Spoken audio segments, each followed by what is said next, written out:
നമ്മൾ ലൈഫിലെ ഓരോ ഘട്ടത്തിലും ഒരുപാട് ആളുകളെ പരിചയപ്പെടുകയും അവരെ മീറ്റ് ചെയ്ത് അവരുമായി സൗഹൃദത്തിലാവുകയും ചെയ്യുന്നു. ഇത്തരം സൗഹൃദങ്ങൾ കാരണം നമുക്ക് ജീവിതത്തിൽ ഒരുപാടധികം ഗുണങ്ങൾ ഉണ്ടാവാൻ സാധ്യതയുണ്ട്. ചില ഫ്രണ്ട്ഷിപ്സ് നമ്മളെ നമ്മുടെ ലൈഫിലെ സക്സസ്സിനായിട്ട് ഒരുപാടധികം സഹായിക്കുകയും ചെയ്യുന്നു. എന്നാൽ എല്ലാ സൗഹൃദങ്ങളും എല്ലാ ഫ്രണ്ട്ഷിപ്സും അങ്ങനെ ആവണമെന്നില്ല. ചില സുഹൃത്തുക്കൾ നമ്മുടെ ലൈഫിൽ ഉണ്ടാവുന്നത് ഒരുപക്ഷെ നമുക്ക് വളരെയധികം മോശമായി ബാധിക്കാനും സാധ്യതയുണ്ട്. അത്തരത്തിലുള്ള 6 തരം ആളുകളെ പറ്റിയാണ് നമ്മൾ ഇന്ന് ഡിസ്കസ് ചെയ്യാൻ പോകുന്നത്. ആദ്യത്തേത്, they see you as a competition. നമ്മുടെ ഫ്രണ്ട്സ് എന്ന് പറയുന്നത് എപ്പോഴും നമ്മുടെ കൂടെ ഉണ്ടാവണം, നമ്മുടെ സക്സസ്സിൽ നമ്മളെ സഹായിക്കണം, അതുപോലെ നമ്മൾ സക്സസ്ഫുൾ ആവുന്ന സമയത്ത് അതിൽ സന്തോഷിക്കണം എന്നൊക്കെയാണ്. എന്നാൽ എല്ലാ സുഹൃത്തുക്കളും ഇങ്ങനെ ആവണമെന്നില്ല. ചില സുഹൃത്തുക്കൾ നമ്മളെ ഒരു കോമ്പറ്റീഷനായി കാണാൻ സാധ്യതയുണ്ട്. അവരെക്കാൾ കൂടുതൽ കഴിവ് നമുക്കുണ്ട് എന്ന് അവർ തിരിച്ചറിയുമ്പോൾ ഒരുപക്ഷെ അവർക്ക് നമ്മളോടൊരു അസൂയ തോന്നും. ഇത്തരം അസൂയ കാരണം അവർ ഒരിക്കലും നമ്മളെ വിജയിക്കാൻ അനുവദിക്കില്ല. നമ്മളെ ഒരു കോമ്പറ്റീഷനായി, ഒരു ശത്രുവായൊക്കെ കാണാൻ സാധ്യതയുണ്ട്. അവരെക്കാൾ ഉയർന്ന നിലയിൽ നമ്മൾ എത്തുന്നത് അവർക്ക് ചിന്തിക്കാൻ പോലും പറ്റില്ല. യഥാർത്ഥത്തിൽ അവർ അവരുടെ കഴിവുകേടുകളെ മനസ്സിലാക്കുന്നില്ല. അവർക്കില്ലാത്ത കഴിവുകളെ ബിൽഡ് ചെയ്യാനായി അവർ ശ്രമിക്കുന്നില്ല. മറിച്ച് അവരെക്കാൾ കഴിവുള്ള ഒരാളെ കാണുമ്പോൾ അവർ അസൂയാലുക്കളായി അവർ ഒരിക്കലും വിജയിക്കരുത്, അവർ ലൈഫിൽ പരാജയപ്പെടണം എന്ന് ആഗ്രഹിക്കുകയാണ് ചെയ്യുന്നത്. ഇത്തരത്തിലുള്ള സൗഹൃദങ്ങൾ നമുക്കുണ്ടെങ്കിൽ അവർ ഒരിക്കലും നമ്മുടെ നന്മ ആഗ്രഹിക്കുന്നില്ല, നമ്മുടെ വിജയം ആഗ്രഹിക്കുന്നില്ല, മറിച്ച് നമ്മൾ പരാജയപ്പെടുന്നത് കാത്തിരിക്കുകയാണ് ചെയ്യുന്നത്. രണ്ടാമത്തേത്, they are in there for you. പലപ്പോഴും സൗഹൃദങ്ങൾ എന്ന് പറയുന്നത് നമ്മൾക്ക് സന്തോഷമുള്ള സമയത്ത് അല്ലെങ്കിൽ നമ്മുടെ നല്ല കാലത്ത് മാത്രം ഉണ്ടാവുന്നതല്ല. മറിച്ച് നമുക്കൊരു മോശം സമയം വരുമ്പോൾ, നമുക്കൊരു വിഷമം വരുമ്പോൾ നമുക്ക് ഏറ്റവും കൂടുതൽ നമ്മുടെ കൂടെ ഉണ്ടാവേണ്ടത് ഇത്തരത്തിലുള്ള സൗഹൃദങ്ങളാണ്. എന്നാൽ പലപ്പോഴും നമ്മുടെ സന്തോഷത്തിലുണ്ടായിരുന്ന പല സുഹൃത്തുക്കളും നമ്മുടെ വിഷമത്തിൽ നമ്മുടെ കൂടെ ഉണ്ടാവില്ല. വളരെ ചുരുക്കം ചിലർ മാത്രമേ നമ്മുടെ കൂടെ ആ സമയത്തുണ്ടാവും. അവർക്ക് മാത്രമേ ആത്മാർത്ഥമായ സൗഹൃദം നമ്മളോട് ഉണ്ടാവുകയുള്ളൂ എന്ന് നമ്മൾ അപ്പോൾ മാത്രമേ തിരിച്ചറിയുകയുള്ളൂ. ആത്മാർത്ഥമായ ഇത്തരം സൗഹൃദങ്ങൾ വളരെ ചുരുക്കമായിരിക്കും. എന്നാൽ പലരും നമുക്കൊരു വിഷമഘട്ടം വരുന്ന സമയത്ത് നമ്മുടെ കൂടെ നിൽക്കാതെ നമ്മളെ പിന്തള്ളി പറയുകയാണ് ചെയ്യുക.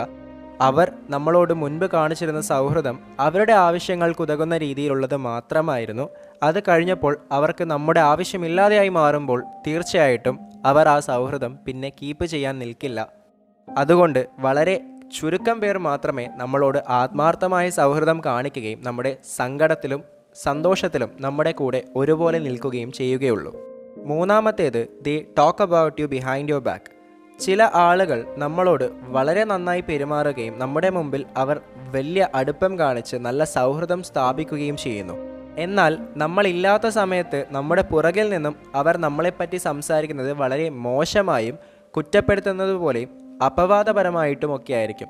ഇത്തരം ആളുകൾ അവർ നമ്മളോട് പെരുമാറുന്ന രീതി വെച്ച് നമ്മൾ നോക്കുകയാണെങ്കിൽ അവർ നമ്മളോട് നല്ല സൗഹൃദം പുലർത്തുന്നുണ്ട്. എന്നാൽ യഥാർത്ഥത്തിൽ ഇത്തരം ആളുകൾ വളരെയധികം ടോക്സിക് ആയിട്ടുള്ളവരാണ്. അവർ നമ്മളെപ്പറ്റി നമ്മളില്ലാത്ത സമയത്ത് നമ്മുടെ ആബ്സെൻസിൽ വളരെ മോശമായി സംസാരിക്കുകയും നമ്മളെപ്പറ്റി മറ്റുള്ളവർക്ക് വളരെ മോശമായ ഇംപ്രഷൻ നൽകുകയും ചെയ്യുന്നുണ്ട്. ഇത്തരത്തിൽ വളരെ ടോക്സിക് ആയിട്ടുള്ള സൗഹൃദങ്ങൾ ഒരു കാരണവശാലും നമ്മൾ വെച്ച് പുലർത്താൻ പാടുള്ളതല്ല. നാലാമത്തേത്, you feel worse after spending time with them. ചില ആളുകളുടെ കൂടെ സമയം ചെലവഴിച്ചതിന് ശേഷം നമുക്ക് വളരെയധികം മോശമായി ഫീൽ ചെയ്യാറുണ്ട്. നമ്മൾ ആ ഒരു അവസ്ഥ ആലോചിച്ച് റിഗ്രറ്റ് പോലും ചെയ്യാറുണ്ട്. അത്തരം ആളുകളുമായിട്ട് നമ്മൾ സമയം സ്പെൻഡ് ചെയ്യേണ്ടിയിരുന്നില്ല എന്ന ഒരു റിഗ്രറ്റ് പലപ്പോഴും നമുക്ക് വരാൻ സാധ്യതയുണ്ട്. ഇതിൻ്റെ പ്രധാന കാരണം അവർ നമ്മളോട് പെരുമാറുന്ന രീതി വെച്ചിട്ടും അവർ നമ്മളോട് ഉപയോഗിച്ച വാക്കുകൾ ഒരുപക്ഷെ അവ ഹേർട്ട്ഫുള്ളായിരിക്കാം. മാത്രമല്ല നമ്മളെ വളരെയധികം കുറച്ച് കാണുകയും അണ്ടർ എസ്റ്റിമേറ്റ് ചെയ്യുന്ന രീതിയിൽ സംസാരിക്കുകയും ഒക്കെ ചെയ്യുന്നത് കൊണ്ട് തന്നെ നമുക്ക് വളരെ നെഗറ്റീവായിട്ടുള്ള ഒരു വൈബും എനർജിയുമാണ് അത്തരം ആളുകളിൽ നിന്നും ലഭിക്കുന്നത്. ഇത്തരത്തിൽ ഒരു പ്രാവശ്യമല്ല, ഒന്നിൽ കൂടുതൽ തവണ നമുക്ക് ഇതുപോലെ വളരെ നെഗറ്റീവായിട്ടുള്ള ഒരു വൈബ് ചില ആളുകളുമായിട്ട് ടൈം സ്പെൻഡ് ചെയ്തതിന് ശേഷം തോന്നുന്നുണ്ടോ എങ്കിൽ തീർച്ചയായിട്ടും അത്തരം ആളുകളിൽ നിന്നും പരമാവധി ദൂരെ മാറി നിൽക്കാൻ ശ്രമിക്കുക. നമ്മുടെ ലൈഫിൽ നിന്ന് തന്നെ അത്തരം ആളുകളെ കഴിവതും ഒഴിവാക്കാൻ ശ്രമിക്കുക. അഞ്ചാമത്തേത്, യു ഡോണ്ട് ട്രസ്റ്റ് ദം. ചില ആളുകളെ നമുക്ക് ഒട്ടും തന്നെ വിശ്വാസയോഗ്യമായി തോന്നാറില്ല.